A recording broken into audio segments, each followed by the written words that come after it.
ये कोई तो ऐसी मेरा मतलब है कि खिदमात है ना बुशरा बीबी की जिसके एवज उनको बनी गाला में रखा गया है। बुशरा बीबी को एनआरओ मिल जाएगा। बुशरा बीबी का बनी गाला जाना इमरान खान से राहें जुदा करने की तरफ पहला कदम है, क्योंकि बुशरा बीबी को भी आगे जो है वो अलीमा खान को माइनस करने के लिए इस्तेमाल करना है। हमें ईरान को उसी नज़र से देखना चाहिए जिस नज़र से हम भारत को देखते हैं, और ईरान रॉ को फैसिलिटेट करता है। अस्सलाम वालेकुम एंड वेलकम टू अंदर की बात विद मुजम्मल सुहरदी। मैं हूं हसन इफ्तिखार। आज सोबिया अशरफ साहिबा जो इस प्रोग्राम की यूजुअल होस्ट हैं वो आज किसी वजह से प्रोग्राम होस्ट नहीं कर पा रही, इसलिए मुजम्मल सुहरदी साहब का जो ये है प्रोग्राम आज मैं उनके साथ होस्ट कर रहा हूँ। Muzammil sahab, welcome to the show. Sir, पहली सबसे इंपॉर्टेंट बात जो है इस वक्त पाकिस्तान में वो ये करने वाली है कि पाकिस्तान में भी इस वक्त एक खेल जारी है। वो जो बुशरा बीबी साहिबा हैं, उनको जब सजा हो गई थी तो उनको अडयाला जेल में जाना चाहिए था, लेकिन फिर गवर्नमेंट ने फराख दिली का मुजाहरा करते हुए कहा कि बनी गाला कोई सब जेल डिक्लेयर कर देते हैं, उनको वहां ट्रांसफर कर दिया। लेकिन पाकिस्तान तहरीक इंसाफ वाले इस बात से कुछ ज्यादा खुश नजर नहीं आते। हालांकि उनको तो खुश होना चाहिए कि उनकी खातून जो है वो जेल की जो हजमियत उठानी पड़ती है उनको जेल में जाकर उससे बच गई है। लेकिन ऐसा लग रहा है कि वो चाहते हैं कि बुशरा बीबी जो है वो भी अडयाला में इमरान खान साहब के साथ ही पाई जाए। ये उनका मौकफ ठीक है कि यास्मीन राशिद की उम्र भी तो 74 साल है, वो जेल में है। सनम जावेद जेल में है, बाकी सब खवातीन जेल में है, खदीजा शाह जेल में रही है। तो फिर ये बुशरा बीबी क्यों बनी गाला में? मैं समझता हूँ तहरीक इंसाफ के दोस्त गलत सवाल नहीं कर रहे हैं। ये कोई तो ऐसी मेरा मतलब है कि खिदमात है ना बुशरा बीबी की जिसके एवज उनको बनी गाला में रखा गया है। लेकिन मैं समझता हूँ तहरीक इंसाफ के दोस्त सही सवाल कर रहे हैं। अब मरियम नवाज जब आई थी तो आपको पता है जब उन्होंने गिरफ्तारी दी थी तो तब भी ये ऑप्शन सामने आया था कि उनको किसी घर को सब जेल करार दे के उनको वहां बंद कर दिया जाए। लेकिन मरियम नवाज ने ये कहा कि मैं किसी सब जेल में नहीं रहूंगी, मैं को जेल में रहूंगी और आम सेल में रहूंगी और कोई रियायत भी हासिल नहीं करूंगी।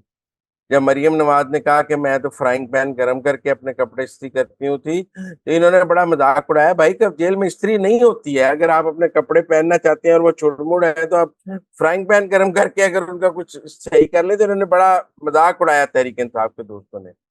तो तहरीक इंसाफ के दोस्तों को ये सवाल हुकूमत पाकिस्तान या रियासत पाकिस्तान से नहीं करना चाहिए, अपने मुर्शद बुशरा बीबी से करना चाहिए कि भाई वो बनी गाला क्यों गई। वो मरियम नवाज की तरह ऐलान कर देती कि मैंने अडयाला जेल में रहना है, मैं क्यों बनी गाला में रहूं। वो अपने वकील के जरिए सुबह कोर्ट में पिटिशन कर दें कि मैं अडयाला रहना चाहती हूँ, मैं बनी गाला नहीं रहना चाहती हूँ। मेरा मतलब है अगर वो ये ऐलान कर दें कि मैं बनी गाला में नहीं रहना चाहती हूँ तो रियासत उन्हें बनी गाला में रख सकती है। उनकी मर्जी से ही उनको बनी गाला में रखा हुआ है। हाँ, तो वो कह दें कि मैं बनी गाला नहीं तो मुजम्मिल रहना साहब, चाहती, आपने मैं इसके अंदर जो जी जी। मुजम्मिल साहब आपने इसके अंदर एक बहुत इंपॉर्टेंट बात की तरफ निशानदेही की। आपने जब कहा कि उनकी कौन सी ऐसी खिदमात थी जिनके एवज उन पर ये किया गया, तो क्या आप ये कह रहे हैं कि बुशरा बीबी साहिबा जो हैं उनके कोई स्टैब्लिशमेंट के साथ बैकडोर मुज़ाकरात या कोई बैकडोर रवाबित भी मौजूद हैं जिसके अंदर वो इमरान खान साहब के बारे में कुछ खुफिया बातें रियासत को बताती हैं एस्टैब्लिशमेंट को, और बदले में इस किस्म की फायदे उनको मिलते हैं? देखिए, कुछ तो दाल में काला है। वैसे तो लोग ये भी कह सकते हैं कि जी अगर कोई डील हो, कोई खिदमात हो तो फिर 14 साल कैद ना होती। आप मेरी बात समझिए ना, कि फिर 14 साल कैद ना देते अगर कोई खिदमात है। मैं समझता हूँ कि खिदमात हैं, लेकिन अभी उनकी खिदमात पूरी नहीं हुई हैं। वो जिस प्रोजेक्ट पे हैं वो इनकम्प्लीट है और वो कंप्लीशन के बाद ही उन्हें एनआरओ मिलेगा। लेकिन ये मुमकिन है कि बुशरा बीबी को एनआरओ मिल जाएगा।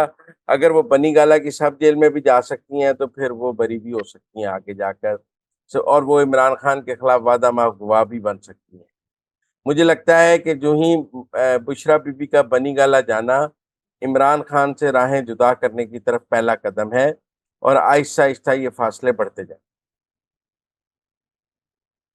तो मुजम्मिल साहब, अगर इमरान खान साहब से बुशरा बीबी अपनी राहें जुदा कर लेती हैं तो बहुत सारे तो ऐसे केसेस हैं ना जिसमें Bushra Bibi main central character हैं, ये तोशा खाना की चीजों से बेचने से लेकर तो जो पंजाब के अंदर लूटमार का बाजार गर्म रहा उस तक। तो आपके ख्याल में फिर वो वादा माफ गवाह भी इमरान खान के साथ खिलाफ साहब के बन सकती हैं, ये जिस किस्म की मेरे बातें ख्याल में माजी में होती रही हैं? एस्टेब्लिशमेंट पहले मरहले में उनको वादा माफ गवाह के तौर पर नहीं लेना चाहती हो, कि फिर ये होगा कि जी केसेस में कि जी आपने तो बुशरा बीबी को तोड़ के उन पर दबाव डाल के उनको वादा माफ गवाह बनाकर सजाएं दी हैं। तो अगर पहले मरहले में बुशरा बीबी को वादा माफ गवाह बनाया जाता है तो सजाओं की क्रेडिबिलिटी कम हो जाती है। और फिर एस्टेब्लिशमेंट के पास आजम खान और बाकी लोग मौजूद थे, तो बुशरा बीबी की जरूरत भी नहीं थी। तो मेरे ख्याल में ये असला, ये बंदूक उन्होंने अगले मरहले के लिए रख ली है, और मेरे ख्याल में अगले मरहले में ये सारी जो बंदूक है वो चलाई जाएगी। ये सेकंड पार्ट होगा बुशरा बीबी। फर्स्ट पार्ट में एस्टेब्लिशमेंट को बुशरा बीबी की जरूरत नहीं थी, वो अवेलेबल थी। ऐसा नहीं है कि वो अवेलेबल नहीं थी, लेकिन मेरा ख्याल है उनकी जरूरत नहीं थी। एस्टेब्लिशमेंट का ख्याल था कि उनको इस्तेमाल करना काउंटर प्रोडक्टिव है, और मेरे ख्याल में अब किसी सेकंड या थर्ड फेज में उनको इस्तेमाल करने की बात की जाएगी, लेकिन वो अवेलेबल है एस्टेब्लिशमेंट को हर काम। अच्छा मुजम्मिल साहब, ये बुशरा बीबी जो है ये वाहिद तो अवेलेबिलिटी नहीं है एस्टेब्लिशमेंट के पास। बहुत सारे लोग जो है पाकिस्तान तहरीक इंसाफ के अंदर से ये बातें कर रहे हैं कि जिस वक्त उनके करंट चेयरमैन है बैरिस्टर गौहर साहब, उनके बारे में बहुत सारे सवालात उठाए जा रहे हैं कि शायद वो भी दरपर्दा एस्टेब्लिशमेंट के कहने पर ही पार्टी की लीडरशिप के लिए आगे हुए और आखिरकार वो जो है इमरान खान साहब को धोखा देकर वो एस्टेब्लिशमेंट की तरफ वापस चले जाएंगे। तो आपको ऐसा होता नजर आ रहा है कि बैरिस्टर गौहर साहब, उनका कुछ सियासी करियर तो है नहीं, जो कुछ है वो इमरान खान साहब की वजह से ही है, वो इमरान खान साहब को धोखा देगी, उनकी पार्टी जो है वो लेकर जा सकते हैं एस्टेब्लिशमेंट के ज्यादा करीब? लेकर जा चुके हैं। ये इस वक्त जो पीटीआई में मरवत से लेके बैरिस्टर गौहर से लेके सब एस्टेब्लिशमेंट के एजेंट हैं। इनमें से कोई एस्टेब्लिशमेंट से दूर दूर नहीं। मतलब मुझे खुद एक शास इदारे के अफसर ने कहा कि हमारी मरवत से डील हो गई है कि इलेक्शन तक लाहौर नहीं आना। वो नजर आ रहे हैं लाहौर कैंपेन चलाने, कराची गए थे, उन्होंने कहा अब लाहौर नहीं आएंगे। लाहौर से हमने रिहा उन्हें इस शर्त पे किया कि वो अब लाहौर नहीं आएंगे। ये सब एस्टेब्लिशमेंट से पूछ कर ही कुछ करते हैं। अब इमरान खान को 2 दिन में 2 सजाएं हुई हैं। आप बताएं कोई एहतजाज बैरिस्टर गौहर खान ने किया है?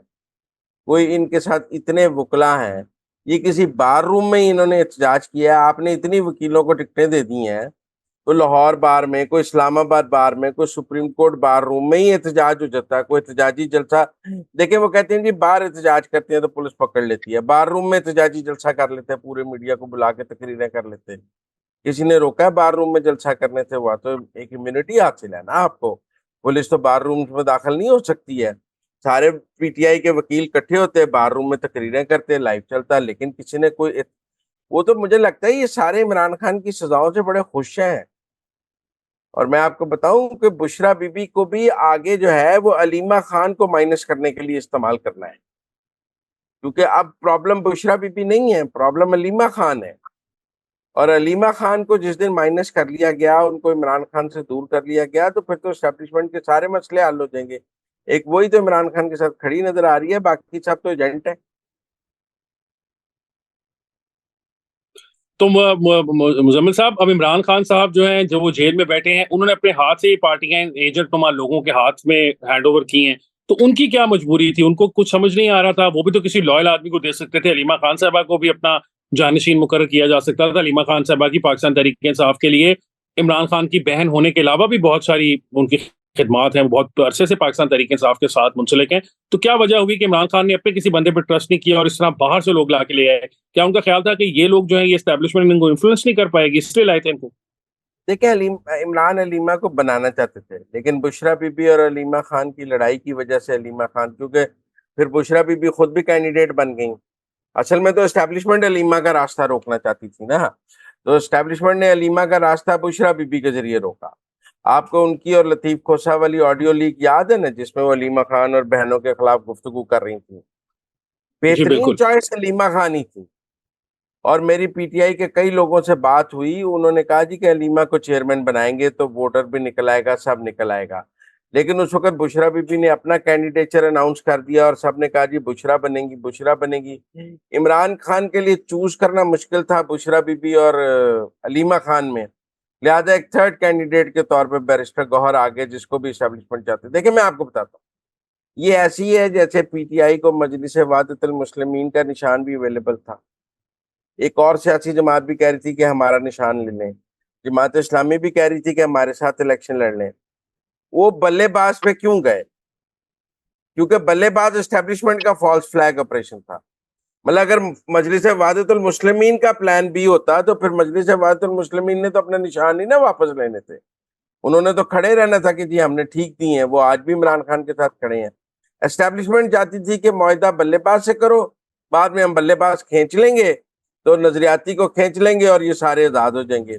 बैरिस्टर गौहर और सब ने वही किया जो एस्टेब्लिशमेंट चाहती थी और एक फॉल्स फ्लैग ऑपरेशन का शिकार हो गए। लिहाजा एक नहीं है, आप मिसालों पर मिसालें लेते जाएं। तो इस वक्त इमरान खान की और पीटीआई की सारी सियासत एस्टेब्लिशमेंट के पास हॉस्टेज है और वो जो चाहते हैं वही होता मुज़म्मिल साहब, आप मेरा आखिरी प्रोग्राम खत्म करने से पहले मेरा आपसे आखिरी सवाल ये है कि इस वक़्त ये बहुत ज़्यादा बातचीत चल रही है कि हो सकता है कि इमरान खान साहब इलेक्शन से 1 या 2 रात कबल इलेक्शन से बायकॉट का ऐलान कर दें और वो कहें कि हम अपनी पार्टी जो है इस सारे मामलात में, इस सारी सूरत-ए-हाल में हम इलेक्शन में ही नहीं जाना चाहेंगे क्योंकि अब उनको नज़र आ रहा है कि उनको जीतने नहीं दिया जाएगा। तो आपके ख्याल में ऐसा होता मुमकिन नज़र आ रहा है कि इमरान खान साहब जो हैं, वो इलेक्शन का ही बायकॉट कर दें? देखें, इलेक्शन इमरान खान साहब इलेक्शन से बॉयकॉट करना चाहते हैं, लेकिन बैरिस्टर गौहर खान इलेक्शन से बॉयकॉट नहीं करना चाहते। आप बताएं, बैरिस्टर गौहर कभी पार्लियामेंट में आ सकता था? आज नहीं, वो बिल्कुल नहीं मुनीर आ से सकते। नहीं आ सकते थे ना। आज उन्हें लग रहा है कि वो जीत कर आ जाएंगे और पार्लिमानी लीडर हो जाएंगे आजाद अरकान के। 5 साल की लॉटरी लग जाएगी, वो क्यों बाइकआउट करेंगे? लेकिन मुझे लगता है कि बैरिस्टर गौहर और इमरान खान का फड्डा, ये इतनी जल्दी में, आप बताएं, इंट्रा पार्टी इलेक्शन दोबारा क्यों अनाउंस किए गए? ताकि इमरान खान जो है वो जी, कोई बिल्कुल ऐसा 5 फरवरी फैसला, को। वरना अभी तो अब तो निशान चला गया है। अब 8 फरवरी के बाद भी इलेक्शन कराते हैं। भाई, आपके 8.5 लाख वो लोगों ने वोट डालना है। बैरिस्टर गौहर बुनीर से इलेक्शन लड़ रहे हैं, उमर यूब इलेक्शन लड़ रहे हैं, परवेज, हर बंदा तो हुँ। आपका इलेक्शन लड़ रहा है। उसके पास इंट्रा पार्टी इलेक्शन का टाइम है? नहीं है। आप बताएं, इस वक्त जो लोग इलेक्शन लड़ रहे हैं उनके पास इंट्रा पार्टी इलेक्शन में हिस्सा लेने का टाइम मौजूद है? पांच बिल्कुल फरवरी नहीं को हो आठ सकता फरवरी टाइम। बिल्कुल। नहीं हो सकता ना। ये तो इमरान खान के उस बाइकाट को रोकने के लिए barrister Gohar intra party election करा रहा है, ताकि वो ये कह सके कि बाइकाट नहीं होना। और मुझे लगता है ये फड्डा होवे इसकी राह में, ये 8 फरवरी के बाद हो या पहले हो, ये फड्डा होना ही होना। तो इमरान खान साहब को तो फिर मुजम्मिल साहब कुछ भी नहीं मिलेगा इस सारे मामले में। उनका तो नुकसान ही नुकसान हुआ। 9 मई से लेकर अब तक इमरान खान साहब मुसलसल अपना नुकसान करते जा रहे हैं। आपके ख्याल में वो बैठकर सोचते होंगे कि मुझसे गलतियां होंगी और नहीं करनी चाहिए थी गलतियां? अगर उनमें सोचने समझने की सलाहियत होती तो वो यहाँ तक पहुंचते, इतनी हिमाकतें करते।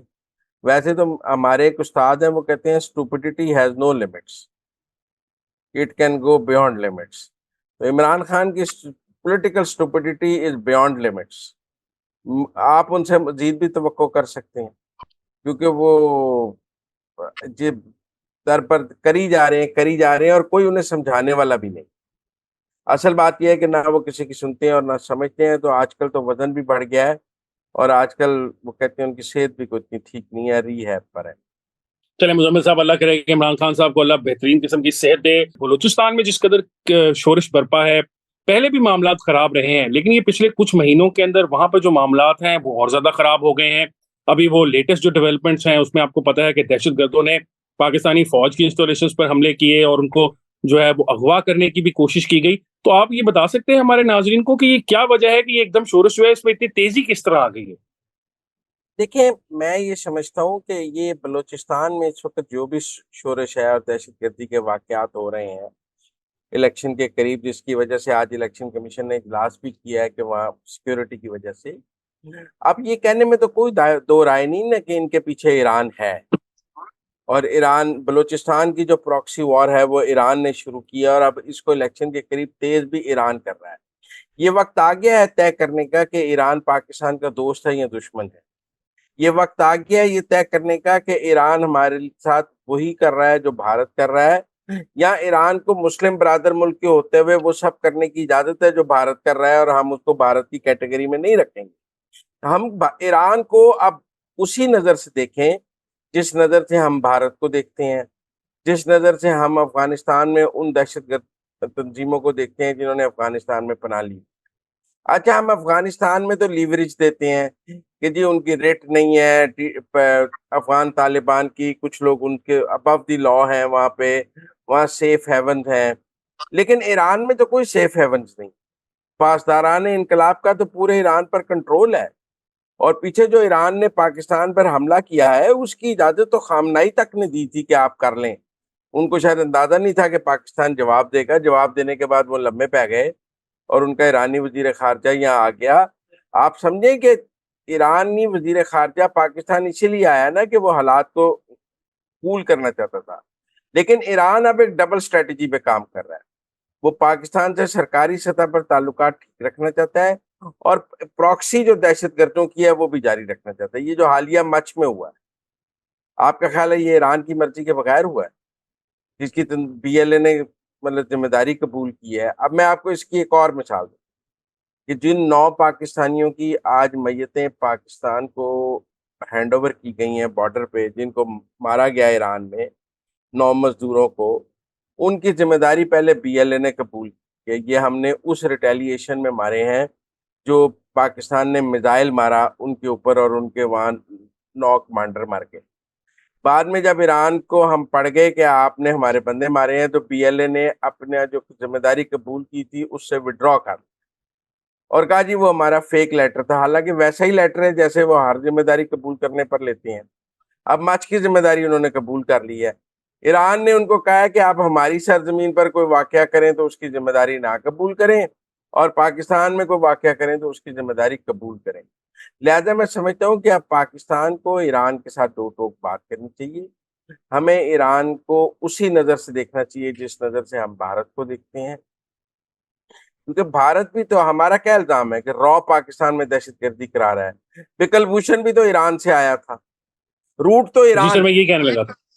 हाँ, पाकिस्तान में रॉ भी जो रूट इस्तेमाल करती है वो ईरान का रूट इस्तेमाल करती है और ईरान रॉ को फैसिलिटेट करता है।